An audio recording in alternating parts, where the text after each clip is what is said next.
আমাদের হাতের 5টা আঙ্গুল যেমন সমান হয় না, ভিন্ন প্রকৃতির হয়, তেমনই আমাদের পৃথিবীতে এমন অনেক মানুষ আছে যারা ভিন্ন প্রকৃতির বিশ্বাস রাখে। কেউ কেউ মনে করেন যে আমাদের ইচ্ছার স্বাধীনতা রয়েছে, আবার অন্য আরেক গ্রুপ মনে করেন যে আমাদের কোনো ইচ্ছার স্বাধীনতা নেই। যে সকল লোক মনে করেন যে তাদের ইচ্ছার স্বাধীনতা আছে, মানুষ ইচ্ছা করলেই বিভিন্ন জিনিস তৈরি করতে পারে, রূপান্তর করতে পারে, তাদেরকে জাবারিয়া বলা হয়। এবং যে সকল মানুষ যারা ভাবে যে আমাদের কোনো ইচ্ছার স্বাধীনতা নেই, আল্লাহ কর্তৃক আল্লাহ যেটি ভাববে সেটি আমাদের দ্বারা অনুদ্রিত হবে, তাদেরকে কাদারিয়া মতবাদ বলা হয় বা কাদারিয়া বলা হয়। আজকে আমরা দর্শনের এই বিষয়টি জানতে চলেছি, জাবারিয়া কারা, কাদারিয়া কারা এবং জাবারিয়া এবং কাদারিয়াদের মতবাদ। দর্শন সম্পর্কে যাদের ইন্টারেস্ট আছে বা দর্শনের বিভিন্ন তথ্য আপনারা জানতে চাচ্ছেন, তাদের জন্য এই ভিডিওটি তৈরি করা হয়েছে। তাই জাবারিয়া এবং কাদারিয়া সম্প্রদায় সম্পর্কে জানার আগে আমাদেরকে আগে বুঝতে হবে ইচ্ছার স্বাধীনতা কী। সাধারণভাবে বলা যায় মানুষের ইচ্ছা অনুযায়ী কাজ করতে পারাকেই ইচ্ছার স্বাধীনতা বলা হয়। ইচ্ছার স্বাধীনতা শব্দটি সাধারণত মানুষের কর্মের ধারণার সাথে জড়িত। মানুষ যে কাজ করে তার সাথে ইচ্ছার স্বাধীনতা রয়েছে। কোনো কোনো কাজ করার সময় মানুষ তাদের ভালো মন্দ দেখতে পারে। সে কাজ করলে অপরাধমূলক আচরণ বাদ দিয়ে শুধুমাত্র ভালো কাজ করতে পারে। আবার মানুষ জন্মের সময় বেহেশত বা দোজখে যাবার জন্য নির্ধারিত হয়ে জন্মায় না, বরং তার কর্মই নির্ধারিত বেহেশতে যাবে নাকি দোজখে যাবে সেটি বোঝানো হয়েছে। এমনই মতবাদ পোষণ করেন জাবারিয়া সম্প্রদায়রা। এবার আমরা জেনে নিব এই জাবারিয়া সম্প্রদায় প্রতিষ্ঠা কে করেছিলেন। এই জাবারিয়া সম্প্রদায় প্রতিষ্ঠা করেছিলেন জহম বিন সাফওয়াল জাবারিয়া। মানুষের ইচ্ছার স্বাধীনতা সংস্কৃতি পরিণতি হিসেবে জাবারিয়া সম্প্রদায়ের উদ্ভব ঘটে। জাবের শব্দের অর্থ বাধ্যতা, নিয়তি, অদৃষ্ট ইত্যাদি। জাবারিয়া সম্প্রদায় সম্পূর্ণভাবে ইচ্ছার স্বাধীনতা অস্বীকার করে। তারা বলে মানুষ কৃতকর্মের জন্য দায়ী নয়, কেননা সমুদয় কাজ খোদা কর্তৃক নিয়ন্ত্রিত। মানুষ কোনো ইচ্ছার স্বাধীনতা নেই, মানুষ সর্বদা আল্লাহ কর্তৃক নিয়ন্ত্রিত হয়। আল্লাহ যা করেন তাই মানুষ করে, কাজেই মানুষ সর্বদা আল্লাহর সর্বসৌম্য শক্তির অধীন থাকে।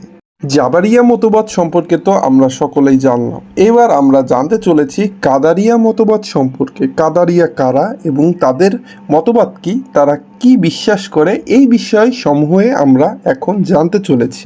জাবারিয়া সম্প্রদায়ের বিরুদ্ধাচরণ হিসেবে কাদারিয়া সম্প্রদায়ের উদ্ভব হয়, অর্থাৎ তাদেরকে দমন করার জন্য, তাদেরকে ভুল প্রমাণ করার জন্য কাদারিয়া সম্প্রদায়ের উদ্ভব হয়েছিল। হাসান আল বসরি কাদারিয়া সম্প্রদায়ের চিন্তার বীজ বপন করেন, অর্থাৎ আমরা বলতে পারি হাসান আল বসরি এই কাদারিয়া সম্প্রদায় তৈরি করেছিলেন। আরবি শব্দ কদর শব্দ হতে কাদারিয়া শব্দের উৎপত্তি। কদর মানে শক্তি, অর্থাৎ আমরা বুঝতে পারছি যে কাদারিয়া সম্প্রদায় হচ্ছে একটি ভালো এবং সুষ্ঠু সম্প্রদায় এবং জাবারিয়া সম্প্রদায় হচ্ছে একটি ব্যতিক্রমধর্মী সম্প্রদায়। এই সম্প্রদায়ের মানুষ বিশ্বাস করতেন মানুষ ঐকিক সত্তা, তার ইচ্ছা ও কর্মের স্বাধীনতা রয়েছে।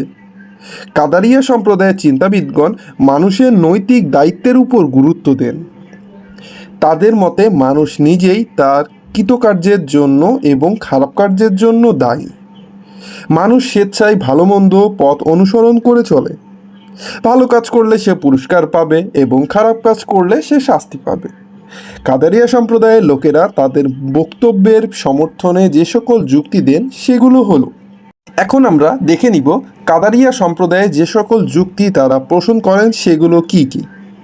যে ব্যক্তি পাপ অনুষ্ঠান করে সে সম্পূর্ণ নিজের দায়িত্বেই করে থাকে। যে ব্যক্তি ভালো কাজ করে সে সম্পূর্ণ নিজের দায়িত্বেই করে থাকে।